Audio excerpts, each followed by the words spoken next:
그럼 오늘 이 말씀이 여러분 심령의 은혜가 되기를 주의 이름으로 축원합니다. 여러분 어떤 마음으로 오셨든지 간에 마음을 활짝 여시고 이 말씀을 하나님의 음성으로 받아들일 때 내 심령에 은혜가 넘치는 것입니다. 이런 마음으로 말씀을 받아들이기를 바랍니다. 여러분들 다들 예수님을 구주로 믿으시죠? 구주로 믿으시죠? 그렇다면 여러분들은 예수님의 제자입니까? 대답이 10분의 1로 확 줄어들었습니다. 예수님을 구주로 믿는 것과 예수님의 제자가 되는 것의 차이가 무엇일까요? 예수님을 구주로 믿는 사람들은 모두 다 예수님의 제자가 되어야 하는 것일까요? 아니면 믿는 사람들 중에 특별한 사람들만 제자가 되고 나머지는 평범하게 보통 신앙인으로 살아가는 것일까요? 특별히 신앙 좋은 사람들이 제자가 되어야 한다고 생각해서 대부분의 그리스도인들은 그래, 특별한 사람들만 제자가 되어야지 나 같은 평범한 사람들은 그냥 평범한 신앙인으로 살면 돼라고 말은 하지 않지만 만족하고 있습니다. 아니, 좀 더 솔직하게 말씀드리면 제자의 삶보다 세상 사람들처럼 승김받고 대접받는 삶을 살고 싶어하는 것이 우리의 솔직한 마음입니다. 그래서 제자의 삶을 살아야 한다는 것은 알지만 때로는 도전하지 못하고 뒤로 물러나 있는 것이죠. 정말 예수님께서는 특정한 사람들만 제자로 부르신 것일까요? 물론 예수님께서는 무리들 가운데에 제자를 부르시고 그 제자들 가운데에 12사도를 선출했습니다. 교회에서도 목사, 장로 그리고 그 외 직분으로 교회를 섬기게 했습니다. 이런 것으로 보아 신앙 좋은 사람들이 제자가 되고 사도가 되어야 하고 신실하고 충실한 자들이 교회 일꾼이 되어야 할 것 같습니다. 그러나 여러분 중요한 것은 어떤 직분을 맡았든지 상관없이 그리스도인들은 모두 다 예수님의 제자가 되어야 한다는 사실입니다. 하나님께서 각기 은사에 따라 직분을 맡겨주셨지만 모든 성도들은 제자의 삶을 살아야 합니다. 희생과 섬김의 제자의 삶을 통해 하나님의 뜻을 구현할 뿐 아니라 오늘 본문처럼 복 있는 사람으로 살아가는 것이 하나님의 뜻입니다. 여러분 우리들은요 제자의 삶이라고 이야기를 하면 희생과 섬김의 이 고난 같은 제자의 삶만 생각하는데 하나님께서 우리에게 제자가 되라고 말씀하신 것은 복 있는 사람이 되라는 말씀입니다. 이것보다 이쪽이 더 강하다는 것이죠. 여러분 다들 복받기 원하시죠? 복받기 원하시죠? 이 땅에 살아가는 사람이라면 누구든지 복받아 누리길 원하지 화 있는 삶을 살기 원하는 사람은 아무도 없습니다. 오늘 본문은 이런 복 있는 사람이 누구이며 하나님께서 주시는 복이 무엇인지 명확하게 말씀해 줍니다. 저는 우리 모든 성도인들이 오늘 이 말씀을 통해 하나님께서 원하시는 제자가 되어 하나님께서 주시는 복을 받아 누리시는 여러분과 제가 되길 주의 이름으로 축원합니다. 한번 따라할까요? 제자의 삶을 살아 복 있는 사람이 됩시다. 먼저 오늘 본문은 마태복음에서 산상수훈으로 알려져 있지만 오늘 누가복음에서는 평지수훈으로 알려져 있습니다. 마태는 산에서 무리들에게 하신 말씀으로 기록했고 누가는 평지에서 예수님께서 하신 말씀으로 기록한 것이죠. 그런데 차이가 좀 있습니다. 마태복음에 보면요 주기도문을 포함하여 등불의 비유, 염려와 걱정에 대한 것, 탐욕에 관한 것들에 대한 기록들을 다 한꺼번에 한 부분으로 기록해 나왔어요. 하지만 누가복음에서는 이 부분에 대해서는 11장과 12장에 따로 기록해 놓은 거예요. 이런 차이가 생긴 것은 마태는 예수님께서 여러 곳에서 교훈하신 말씀들을 한 곳에 모아서 기록했다면 누가는 연대기 순적으로 예수님이 이 말씀을 이쪽에 하셨으면 이곳에 기록하고 나중에 다른 곳에 기록했으면 다른 장에 기록했던 것이죠. 마태는 한 곳에 모았다면 누가는 연대기적으로 기록했다는 차이가 있습니다. 다음 중요한 것은 이 말씀을 누구에게 했냐는 거예요. 오늘 본문 누가복음 6장 19절 20절 말씀 같이 한번 읽어보겠습니다. 온 무리가 예수를 만지려고 힘쓰니 이는 능력이 예수께로부터 나와서 모든 사람을 낫게 함이르라. 예수께서 눈을 들어 제자들을 보시고 이르시되 너희 가난한 자는 복이 있나니 하나님 나라가 너희 것임이요. 아멘. 지난번에 살펴본 대로 12사도를 세우신 예수님께서는 산에서 내려오셔서 각양병자를 고쳐주셨습니다. 그리고 오늘 본문에 이어서 누구에게 말씀하고 있죠? 제자들을 보시고. 오늘 본문의 말씀만 보면 예수님께서는 단지 제자들에게만 말씀을 하신 것 같습니다.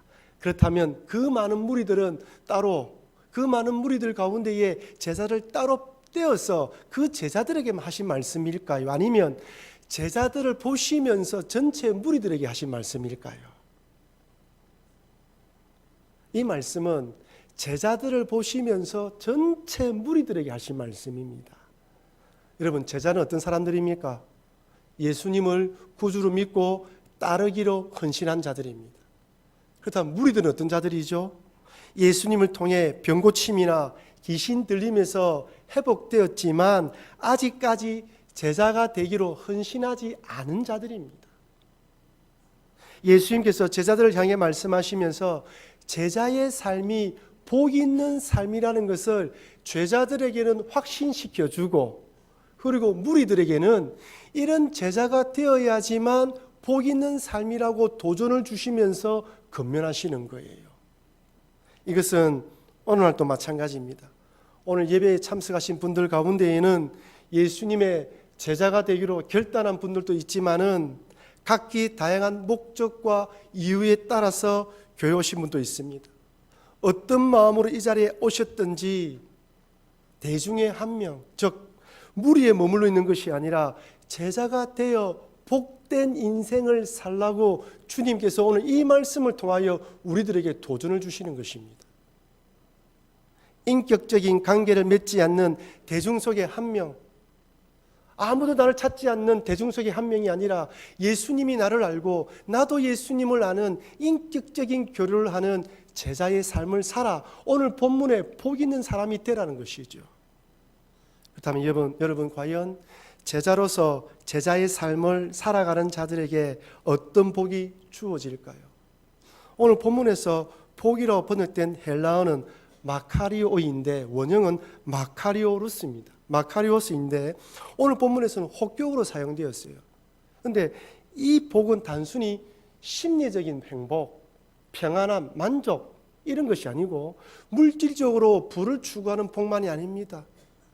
이 헬라어 단어가 그리스 고전에 사용될 때는 신들의 상태를 의미하는 최고의 복, 지고의 복, 최선의 복, 최상의 복을 말합니다.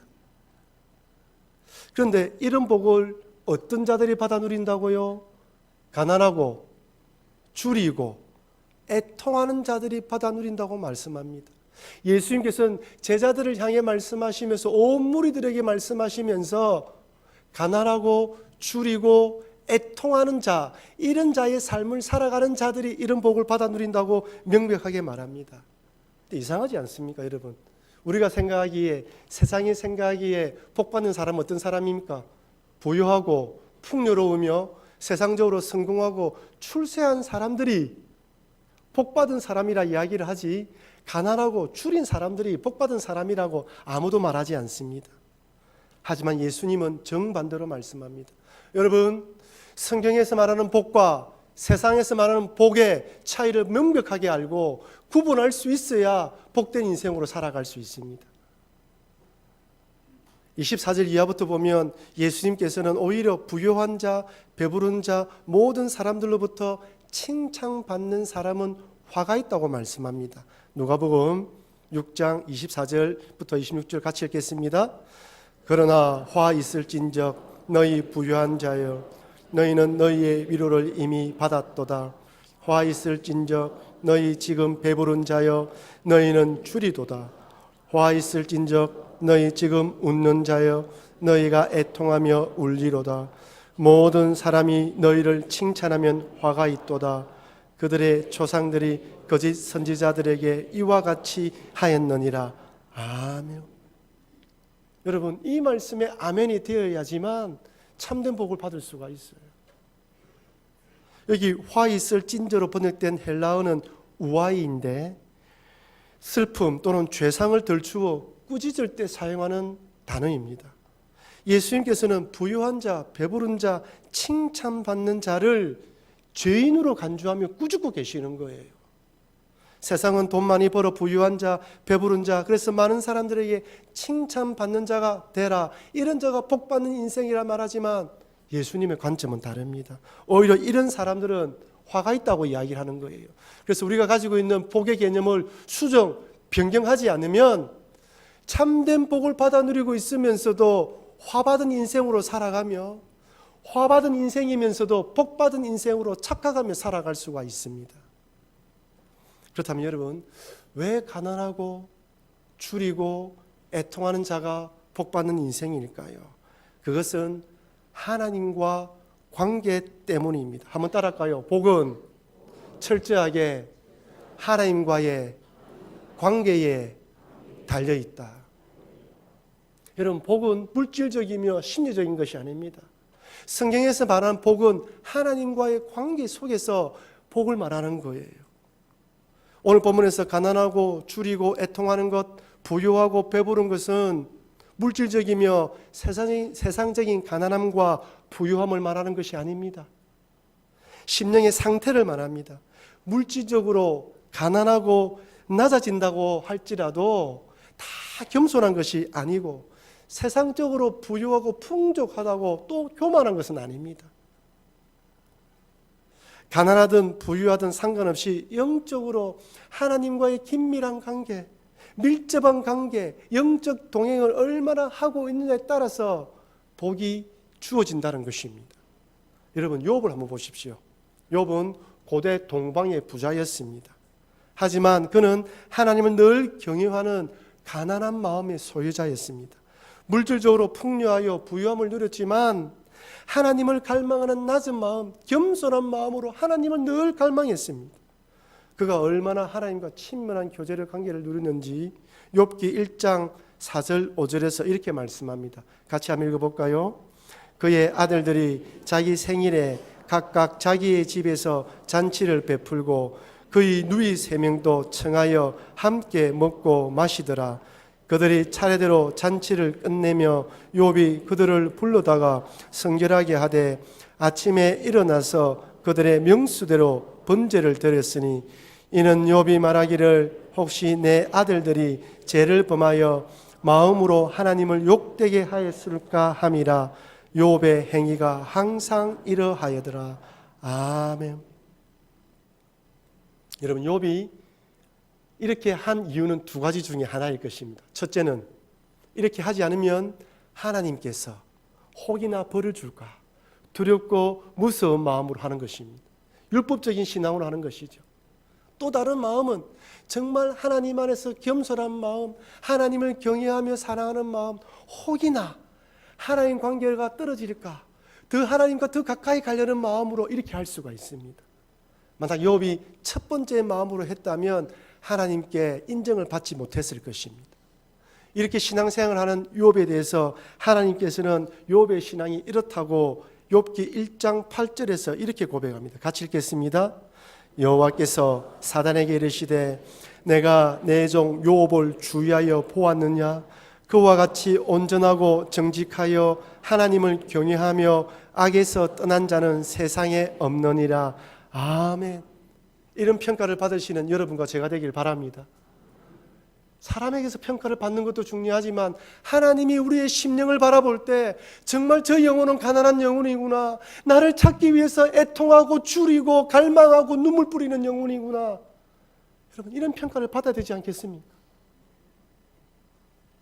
이처럼 부자이든 가난하든 어떠한 상황과 환경에 처해든지 하나님을 갈망하는 자, 하나님을 향해 낮아진 마음을 가진 자, 이런 자가 복된 인생임을 믿으시길 바랍니다. 하나님께서는 성도들이 하나님으로부터, 아니 하나님을 갈망하고 줄이고 겸손한 영혼이 되도록 때로는 우리에게 고난과 역경을 허락하셔요. 여러분, 사람은 고난을 경험해야 교만이 빠져나갑니다. 한 바가지 눈물을 흘려야 정말 손톱만큼의 그 교만이 빠져나가는 것이 우리 인생이에요. 진짜로 낮아지고 겸손한 마음을 가지게 되는 것이죠. 병원에서 검사를 받고 난 뒤에 의사가 선생님 큰 병원에 한번 가보십시오 라고 이야기 들으면 가슴이 철렁 내려앉습니다. 불안한 마음으로 큰 병원 가서 검사를 받고 결과가 나오기까지 얼마나 초조하게 기다립니까? 의사가 선생님 암입니다, 수술 받아야 되겠습니다 라고 이야기를 하면 그날 거의 뜬 눈으로 밤을 지새죠. 수술 받기 전날 의사를 만나서 수술 동의서에 사인을 하고 수술에 대한 위험을 듣고 수술 후유증이 무엇인지 듣고 나면 그날 밤에는 한숨도 자지 못합니다. 정말 무릎 꿇어 하나님만 간절히 찾게 됩니다. 지은 죄 모든 것 회개하고 용서하지 못한 사람들 다 용서하고 하나님의 은혜만을 간절히 찾는 겸손한 심령이 되는 것이죠. 우리 인생이 그렇습니다. 고난과 역경을 만나지 않으면 교만에 빠져나가지 않습니다. 사업에 부도가 나고 직장에서 쫓겨나거나 내 힘으로 해결할 수 없는 어려운 문제를 만나게 되면 얼마나 무기력하며 능력 없는 존재인지 철저하게 깨닫게 됩니다. 네, 여러분, 참 놀라운 것은 그렇게 낮아지는 가운데에 하나님이 내 손을 붙들고 있는 것을 느껴져요. 절망의 바닥을 치는 실패의 몸부림을 치고 있을 때 내 손을 잡고 있는 하나님의 손길이 느껴지는 것이죠. 잘 나가고 좋을 때는 숨어 계셨던 하나님께서 실패의 자리에 있을 때 보이기 시작합니다. 하나님은 낮은 마음, 겸손한 심령에게 보여주시는 것입니다. 여러분, 하나님 보이십니까? 하나님 옆에 함께 계시는 느껴지십니까? 만약 그렇지 않다면 여러분이 너무 높아진 마음을 가지고 있는 거예요. 하나님 원하시는 겸손한 마음이 아니라는 증거입니다. 고려신학대학원에서 성령론을 가르치는 박영동 교수님은 성령 충만 실패한 이들을 위한 은혜라는 책에서 성령 충만을 이렇게 정의합니다. 우리 같이 한번 읽어볼까요? 성령 충만은 우리의 신실함에 대한 보상이 아니라 우리의 실패에 대한 하나님의 선물이다. 아멘이죠. 저는 이전까지 성령 충만함은 기도하고 하나님의 말씀을 간절히 찾는 자들에게만 주어지는 은혜인 줄 알았어요. 물론 맞습니다. 그러나 실패하여 낮아진 자리, 겸손하여 주님만 붙드는 자리에, 그 자리에 있는 자들에게도 동일하게 성령 충만을 준다는 것이죠. 그래서 살아가다가 깨어지고 부서져서 벌거벗은 상태가 되는 것은 고통임에 틀림이 없지만 하나님께서 역사하시는 시간이며 성령 충만하기 시작되는 시간임을 믿으시길 바랍니다. 열왕기상 19장의 엘리야 선지자를 한번 보십시오. 갈멜산에서 바알 선지자 간에 영적 전쟁을 벌이고 난 뒤에 승리하여 바알 선지자들 다 죽여버립니다.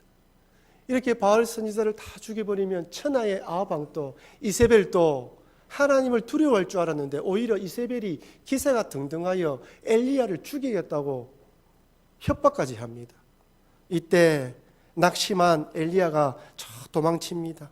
아무리 하나님의 능력을 덧입어 싸워도 변하지 않는 악한 이세벨을 보고 실망과 좌절에 빠진 것이죠. 여러분 잘 기억하십시오. 악한 사람은 아무리 하나님의 기적을 본다고 할지라도 변하지 않습니다. 애굽의 바로왕을 보십시오. 10가지 재앙이 내렸습니다. 그럼에도 변하지 않았어요. 엘리야도 이 사실을 모른 것이 아닙니다. 잘 알고 있었지만 이번에는 그만 낙심하고 실망하여 도망칠 수밖에 없었던 것이죠. 근데 여러분, 이렇게 도망친 엘리야를 하나님께서 책망하셨습니까? 아닙니다. 하나님께서 책망하지 않으시고 먹을 것과 쉴 곳을 예비해 두시고 세미한 음성 가운데 찾아오셔서 하나님의 뜻을 밝혀주셨어요. 모세는 어떻습니까? 애굽의 왕자가 되어 자신의 힘으로 애굽에서 노예 생활하고 있는 동족을 구원하려고 할 때 하나님께서 나타나지 않으셨어요. 하지만 살인자로 도망쳐 40년 동안 광야에서 잊혀진 존재, 실패자의 삶, 아무도 알아주지 않는 아무것도 아닌 존재가 되었을 때 그때 하나님께서 불타는 떨기나무 가운데 찾아오셔서 사명을 주십니다. 그럼 혹시 여러분 가운데에 엘리야처럼 하나님의 능력으로 사역을 감당했지만 이런저런 일로 힘이 빠진 분이 계신다면, 아니 모세처럼 하나님을 위해 뭔가 해보려고 노력을 했지만 뜻대로 되지 않아서 실패한 인생처럼 낙심하고 계신다면, 이것 또한 하나님께서 가난하고 줄이게 만들어서 성령 충만케 하려는 하나님의 뜻이 있음을 믿으시길 바랍니다. 이때는요, 잠잠하게 세밀하게 말씀하시며 불타는 떨기나무 가운데 찾아오실 하나님을 기대해야 됩니다. 시편 70편 5편에서 이렇게 말합니다. 같이 읽어보겠습니다. 나는 가난하고 궁핍하오니 하나님이여 속히 내게 임하소서. 주는 나의 도움이시요 나를 건지시는 이시오니 하나님이여 지체하지 마소서. 아멘. 여러분의 심령이 가난하고 줄일 때, 궁핍할 때, 그때 하나님을 간절히 찾을 때라는 것이죠. 그때 하나님께 지체하지 마시고 나를 건져달라고 기도해야 된다는 것이죠. 다윗은 약할 때 도움 주시는 하나님, 낮아질 때 강하게 하시는 하나님을 알았습니다. 그래서 오늘 본문의 말씀을 통해 기도하고 있는 것이죠. 그러니 나의 부족함을 깨닫게 만들며 나에 대해서 실망할 때마다 스스로 책망하거나 정죄하지 마시고 오히려 도움 되시는 하나님, 성령으로 충만케 하실 하나님을 바라보시면서 간절히 기도하시는 여러분과 제가 되기를 주의 이름으로 축원합니다. 한번 따라할까요? 성령 충만은 실패한 자들에게 주시는 하나님의 은혜이다. 여러분 꼭 기억하십시오. 마지막으로 이렇게 가난하고 줄인 영혼, 애통한 자가 되면 과연 어떤 복을 받아 누릴까요? 제가 서론에서 잠시 언급했다시피 최고의 복이라 말했는데 그 복이 무엇이냐는 것이죠. 첫 번째는 이 땅에서 하나님 나라를 누리는 복입니다. 사람들은 복이라면 돈을 많이 버는 것, 명예를 얻는 것, 높은 지위에 올라가는 것, 만사형통하는 것, 자녀가 잘 되는 것, 건강 등만을 생각하지만 이것도 복입니다. 하지만 성경에서 말하는 참된 복, 최고의 복은 하나님 나라를 이 땅에서 누리는 것입니다. 여러분, 하나님께서는 이 세상을 사랑합니다. 이 세상의 모든 사람들을 사랑하시며 이 세상의 짐승들도 사랑하십니다. 그래서 때에 따라 비를 내리시고 태양빛을 주시며 공기를 주십니다. 악인이나 성인이나 상관없이 동일하게 이런 은혜를 주시는 것이죠. 이런 은혜를 일반 은총이라 합니다. 하지만 예수 그리스도를 구주로 믿는 자들에게는 특별한 은총을 주시는데 그것이 무엇이냐면 하나님을 아버지라 부르며 기도할 수 있는 특별 은총입니다. 여러분, 세상 사람들은 하나님을 아버지라 부를 수 없습니다. 아니, 하나님의 존재를 두려워합니다. 하나님을 무서워하는 것이죠.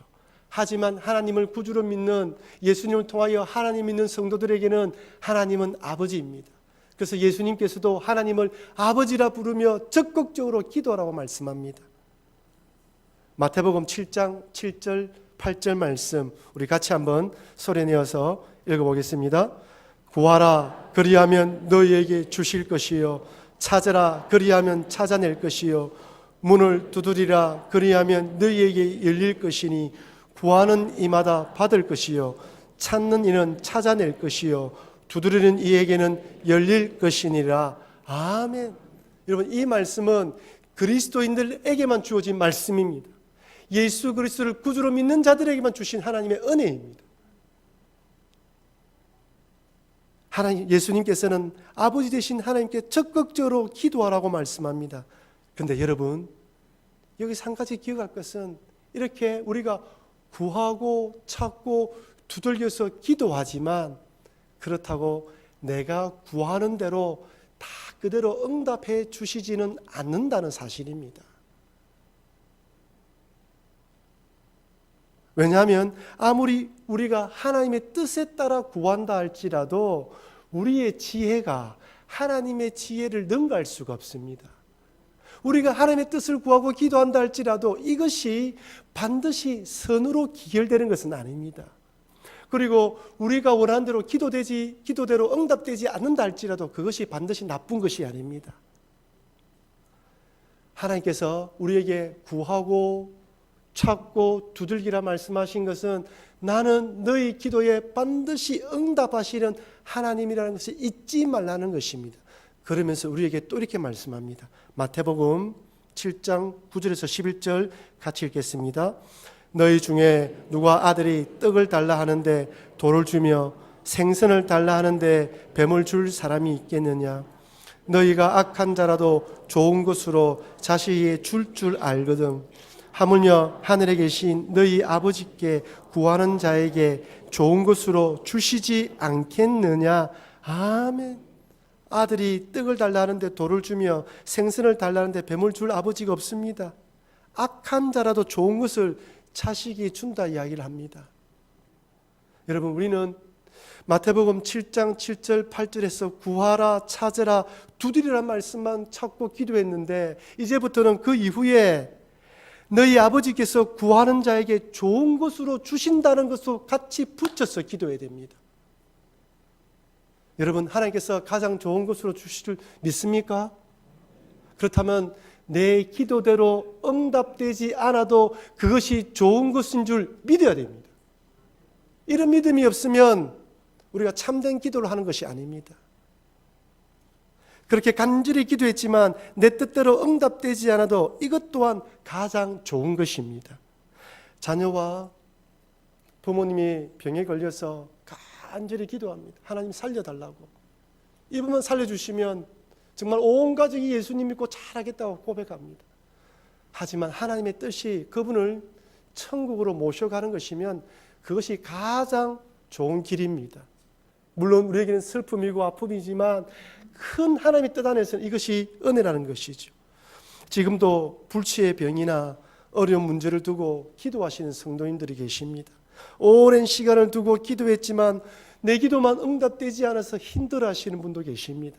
그러나 여러분, 오늘 이 말씀을 기억하신다면, 이 말씀을 믿는다면 지금 이 상황이 하나님 보시기에 가장 좋은 것으로 믿으시길 바랍니다. 물론 이 사실을 받아들이기 힘들고 고통스럽지만 이것을 믿음으로 받아들일 때 합력하여 선을 이루신 하나님, 모든 것을 좋은 것으로 만들어주실 하나님에 대한 기대가 생기는 거예요. 만약 우리의 신앙이 내가 원하는 대로만 응답해 주시는 하나님만 바라본다면 내 뜻대로 되지 않을 때 우리의 신앙은 좌절과 낭만밖에 될 수 없습니다. 그러나 가장 좋은 것으로 채워주실 하나님, 그 하나님을 하나님 나라로 믿고 받아들인다면 내 뜻대로 되지 않을 때에도 기대하는 신앙이 되는 것이죠. 그러니 하나님께 기도하시면서 하나님 나라를 풍성하게 누리시는 여러분과 제가 되길 바랍니다. 마지막으로 이렇게 이 땅에 사는 동안 하나님 나라를 누리다가 죽음으로 영원한 천국에 들어가는 것이 참된 복입니다. 여러분, 하나님 나라는 죽음으로 시작되는 것이 아닙니다. 하나님 나라는 예수 그리스도를 구주로 믿을 때 시작되어지고 가난하고 추리고 애통하는 심령이 될 때 하나님 나라를 풍성하게 누리고 그리고 이 땅을 떠날 때 천국에, 완전한 천국에 들어가는 것입니다. 그래서 이 땅에 살아갈 때도 우리가 어떤 믿음으로 살아가느냐에 따라서 하나님 나라를 풍성하게 누리느냐 그렇지 않느냐가 달려있고, 그리고 마지막 때에 기쁨으로 하나님 나라에 입성하느냐 아니면 참 부끄럽게 입성하느냐가 달려있습니다. 성경에서 말하는 복은 그저 심리적인 평안, 만족감이 아닙니다. 성경에서 말하는 복은 물질적으로 성공하고 출세하는 것이 아닙니다. 성경에서 말하는 복은 하나님 나라를 누리는 것이며 하나님과 관계이며 그래야 영원한 하나님 나라에 들어가는 것이 참된 복이라 말씀합니다. 사랑하는 성도 여러분, 하나님께서는 우리 모든 성도들이 예수님의 제자가 되어 제자의 삶을 살아가기 원하십니다. 왜냐하면 이것이 참된 복된 인생이기 때문입니다. 하나님으로 낮아지고 주님에 통할 때 하나님으로부터 위로받고 하나님 나라를 풍성하게 누리다가 하나님 나라에 들어가는 것이 참된 복이라는 것이죠. 그러니 오늘 말씀을 통해 이런 제자의 삶, 가난하고 줄인 영혼, 하나님으로 애통하는 자로서 이 땅에 사는 동안 하나님 나라를 풍성하게 누리다가 우리 모두 다 기쁨으로 하나님 나라에 입성하는 그런 복된 그리스도인이 되기를 주의 이름으로 축원합니다.